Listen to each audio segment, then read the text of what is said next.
Olá pessoal, voltamos com a continuação da aula sobre radioatividade.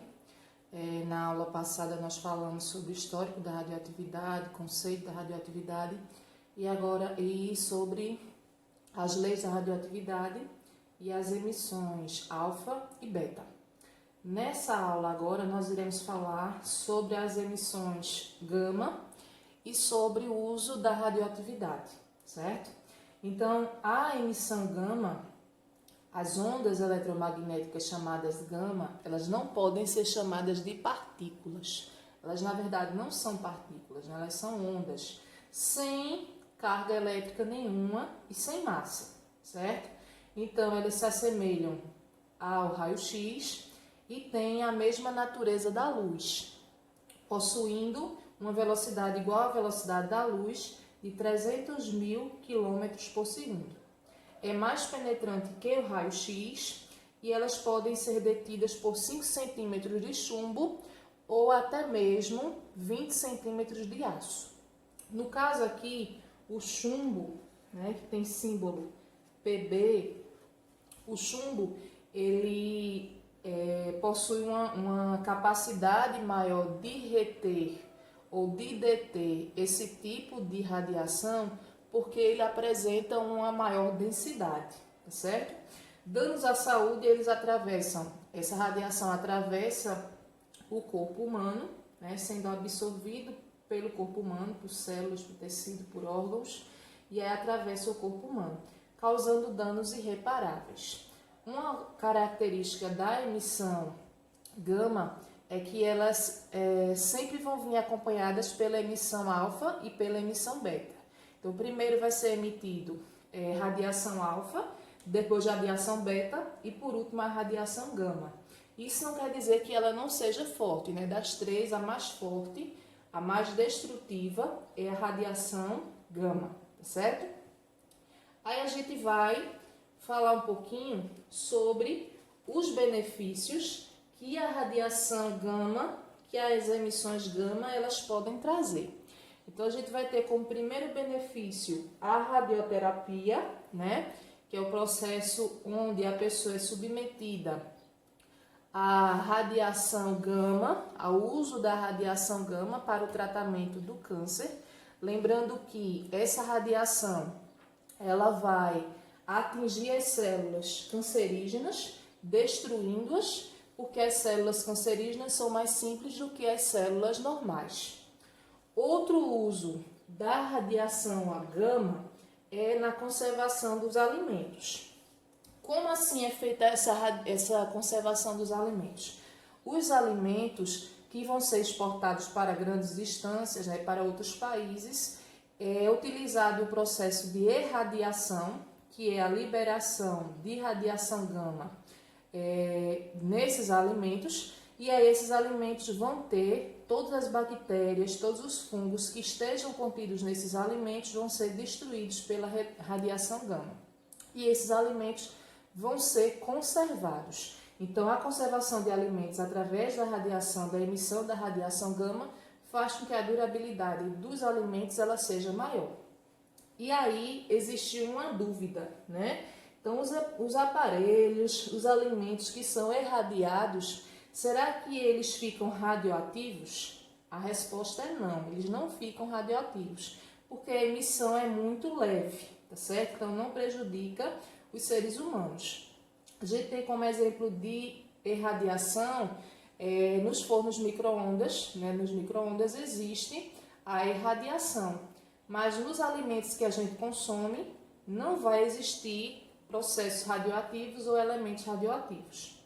Aí a gente vai observar o seguinte, a gente não vai falar agora, já falou sobre radiação gama, agora a gente vai falar sobre os benefícios que a radioatividade ela vem trazer.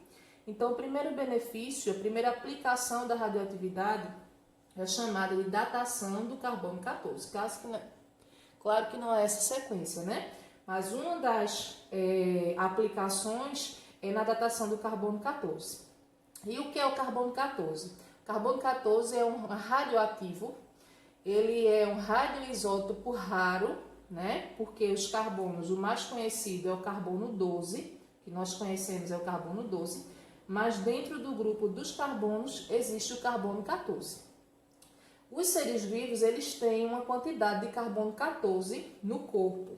Essa quantidade é de 10 ppb, 10 partes por bilhão. Isso quer dizer que em cada bilhão de átomos que a gente tem no corpo, a gente vai ter 10 de carbono 14. 10 átomos de carbono 14, certo? Então, como é que é feita a datação do carbono 14? Ele é feito da seguinte maneira. Vamos dizer que uma pessoa, ela morre. E aí, alguns equipamentos, né, os fósseis são encontrados dessa pessoa, do animal, são encontrados. E com alguns equipamentos dá para se ter uma noção da quantidade de carbono 14 que existe naquele fóssil. Então, vamos dizer que exista um fóssil que foi encontrado e que a datação do carbono 14 desse fóssil seja de 1,25 partes por bilhão, certo? Então, foi encontrado um fóssil e a quantidade de carbono 14 nesse fóssil é de 1,25 partes por bilhão. O que vai acontecer? O tempo de vida, o tempo de meia-vida do carbono 14, professor, o que é o tempo de meia-vida? É a quantidade de decaimentos que esse carbono, ou que esse elemento radioativo, ele vai ter dividido por 2, dividido pela metade. Então, o que a gente vai observar? O tempo de meia-vida do carbono 14 é de 5.600 anos. Então, cada meia-vida do carbono 14 possui 5.600 anos.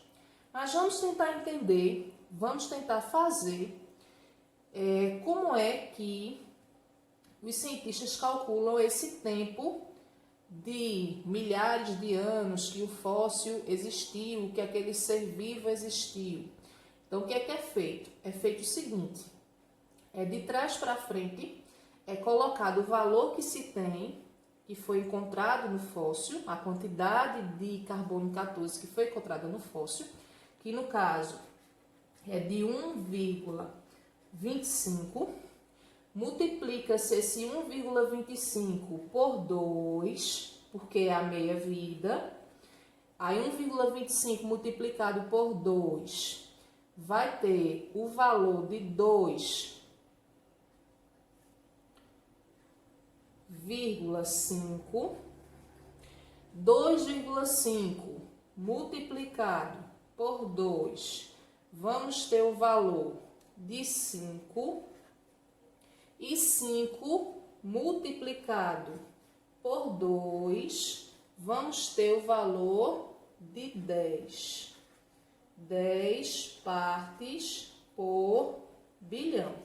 Vocês lembram que essas 10 partes por bilhão é a quantidade de carbono 14 que a pessoa ou que o ser vivo vai ter. Essa quantidade a gente viu aqui no início.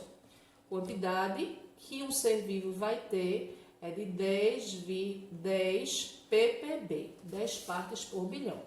Então, chegou a esse valor aqui, 10 partes por bilhão, o que a gente vai observar? Que a meia-vida do carbono 14, nesse caso, aparece quantas vezes? Aparece 1, aparece 2, aparece 3. Apareceu 3 vezes. Então, o que a gente vai fazer? Vai pegar esse 3 e vai multiplicar pela meia-vida do carbono 14, que é 5.600. Esse valor vai dar o resultado de 16.800. Então, esse ser vivo aqui que tem essa quantidade de carbono 14 no fóssil, né? Ele viveu há 16.800 anos atrás, certo? É assim que é feita a datação do carbono 14. Nós vamos falar agora sobre, continuar falando sobre as aplicações da radioatividade. Então, a primeira aplicação que a gente falou foi o uso do carbono 14. Agora a gente vai falar sobre os chamados radiofármacos traçadores. O que são os radiofármacos traçadores? Vão ser os aparelhos utilizados como tomógrafos ou como ressonâncias, que são utilizados para resultados de exames, que são aparelhos utilizados em exames para se saber se a pessoa tem algum tipo de doença, qual é o tipo de doença que a pessoa tem. Lembrando que esses aparelhos, eles emitem uma radiação, só que essa radiação ela não é prejudicial, tá certo? E esses aparelhos, eles possuem elementos radioativos com curto prazo de duração. Outro uso bem interessante que está acontecendo com a radioatividade é através dos radiofármacos terapêuticos. Radiofármacos.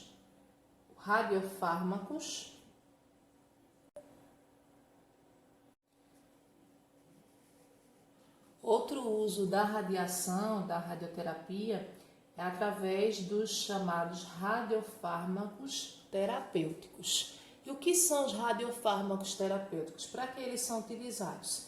É um tratamento novo que é feito e que alguns tipos de câncer estão sendo tratados com doses moderadas de elementos radioativos. Esse processo, esse tratamento é chamado de radioimunoterapia. Radioimunoterapia.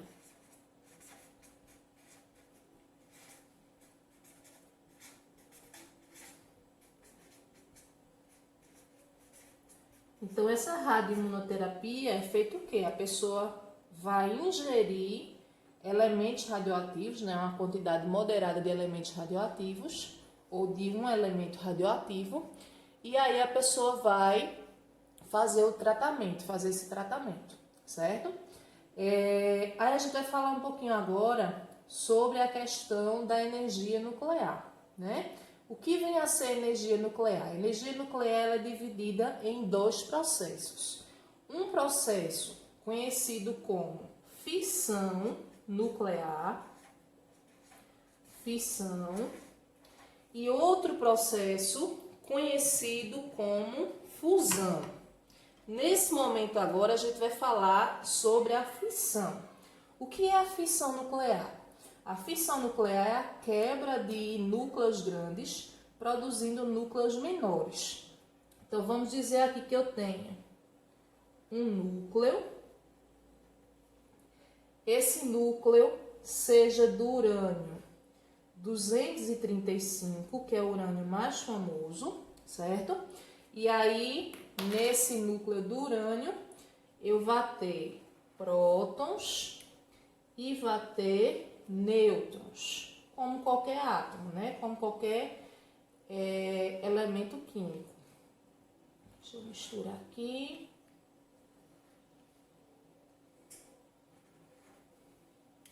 Certo? Então, o que é que vai acontecer? Esse meu urânio, ele vai sofrer o processo de fissão, que esse núcleo ele vai atingir esse nêutron, ele vai atingir esse meu núcleo instável, e esse núcleo instável aqui, ele vai se quebrar em outros núcleos. Então, por exemplo, vai haver a formação do césio 140. Então, eu tenho aqui um outro núcleo, certo? Que é do césio 140.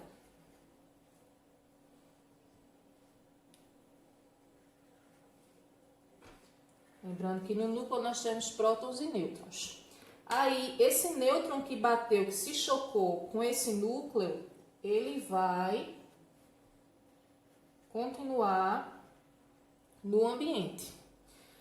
A maior parte desse material que foi liberado, ele vai produzir energia, certo? Então, grande parte do material liberado, ele vai produzir energia. E aí a gente vai ter também a formação de outros elementos radioativos, como o rubídio, por exemplo, rubídio 92. E aí a gente vai ter o seu núcleo também com carga elétrica, também com energia. Então, o processo conhecido como fissão nuclear é o quê? É a quebra, eu tenho um átomo, um núcleo atômico grande, um nêutron atinge esse núcleo atômico e esse núcleo vai formar vários outros núcleos de elementos radioativos diferentes. Esse processo é o processo que acontece nas usinas nucleares, certo? Então, nas usinas nucleares, a energia que é produzida a partir da fissão do urânio ou do plutônio e é usada como forma de geração de energia. Só para a gente ter noção, no Brasil a gente tem duas usinas hidrelétricas, usinas nucleares. Nós temos Angra 1, nós temos Angra 2 e Angra 3 está sendo construída, está sendo terminada. E a ideia é que ela termine de ser construída e comece a ser utilizada no ano de 2022, né? Sendo que a energia no Brasil, que é produzida, energia elétrica que é produzida no Brasil através das usinas nucleares, é somente de 2%. Então, 2% da energia elétrica produzida no Brasil, ela é produzida nas usinas Angra 1 e Angra 2, e aí o Brasil precisa somente de 2% de energia nuclear para a produção de energia elétrica. Se formos comparar com a França, por exemplo, lá precisam de cerca de 90% da energia elétrica que é produzida na França, 90% é produzida a partir de usinas nucleares, a partir da emissão radioativa, certo? Aí a gente vai observar o seguinte, a fissão nuclear, ela também vai ser responsável pela detonação, pela liberação destrutiva das bombas atômicas. Sendo que existe uma diferença. Quando acontece a fissão nuclear desculpa aí, gente, que balançou aqui. Quando acontece a produção de energia nuclear numa usina nuclear, essa energia que é liberada, ela é controlada. Nas bombas atômicas, essa energia ela não é controlada, certo? Então, por isso que o poder de detonação de uma bomba é tão perigoso, porque não é controlado. A gente vai observar que existe um tipo de urânio, que é o urânio 238, que é o urânio mais encontrado na natureza, certo? Então, o urânio mais encontrado na natureza é o urânio 238. Existem diversos urânios, mas o mais encontrado na natureza é o 238. E aí a gente está falando no urânio, a gente vai falar sobre o enriquecimento do urânio. Então lá, vamos falar sobre o enriquecimento do urânio. Então, o que vem a ser enriquecimento do urânio? O enriquecimento é quando são absorvidos por um núcleo de urânio uma quantidade maior, de elemento radioativo. Então, elemento radioativo, a quantidade de urânio que vai ter no núcleo, ela vai aumentando, tá certo? Por isso que é chamado de enriquecimento. As usinas nucleares, elas podem enriquecer o urânio numa porcentagem de 3 a 5%. Então, nas usinas nucleares, de 3 a 5%. Nas bombas atômicas, pode-se chegar, não é que é permitido se chegar, mas pode-se chegar no valor de 80 a 90% de urânio enriquecido. Né? A gente vê aí a diferença das usinas para as bombas atômicas. Agora, nós vamos falar no outro processo que acontece na radioatividade, que é o processo de fusão. Até agora, até o enriquecimento, nós estávamos falando em fissão. Agora vamos falar em fusão. Então, o que é a fusão nuclear? A junção de um núcleo, de vários núcleos leves, formando um núcleo maior e gerando assim uma quantidade de energia maior, certo? Um exemplo que a gente vai ter da fusão nuclear são as fusões que acontecem com a energia solar, que acontecem no Sol. Exemplo de fusão nuclear. E aí a gente fala agora sobre a bomba H, ou bomba de hidrogênio. A bomba de hidrogênio, ela é um processo que ocorre através da fusão. Então, para detonar essa bomba de hidrogênio, ela é muito mais perigosa do que a bomba atômica. Para detonar essa bomba, é necessário uma bomba atômica. Então, eu tenho uma bomba atômica e para detonar a bomba de hidrogênio, eu vou utilizar essa bomba atômica, tá certo? E aí, a gente finaliza essa partezinha, né? Termina essa parte sobre a radioatividade, tá certo? E aí eu gostaria de deixar para vocês os nomes de alguns documentários que vocês podem assistir para complementar a aprendizagem de vocês, tá certo? Por exemplo, o documentário Radioatividade dos Curie, né? Dos Curie. Documentário Radioatividade Help Química. Documentário O Brilho da Morte, 30 anos do Césio 137, que aí fala do Césio lá em Goiânia. Chernobyl, a história completa, o acidente de Chernobyl. Marie Curie, a mãe da radiação, é outro documentário bastante interessante. Hiroshima, o dia seguinte, né, fala sobre todo o processo que aconteceu das bombas atômicas, a bomba atômica de Hiroshima, tá certo? Desde o seu carregamento até a explosão e depois das explosões. Filme Césio 137, O Pesadelo de Goiânia, esse filme é de 1990. Um doc, O Pesadelo dos Resíduos Nucleares, que é também interessante a gente assistir para a gente saber, né, o que é feito com os resíduos nucleares. Outro documentário, Usina Nuclear de Fukushima, que foi o acidente mais recente, né, em usinas nucleares. E o filme Chernobyl, Sinta a Radiação.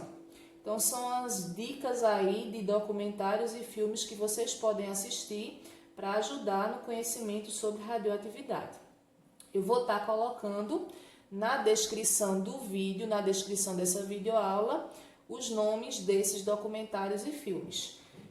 Curta lá, tá certo? O nosso canal, dê o seu like, faça seus comentários, tirem suas dúvidas e até a próxima.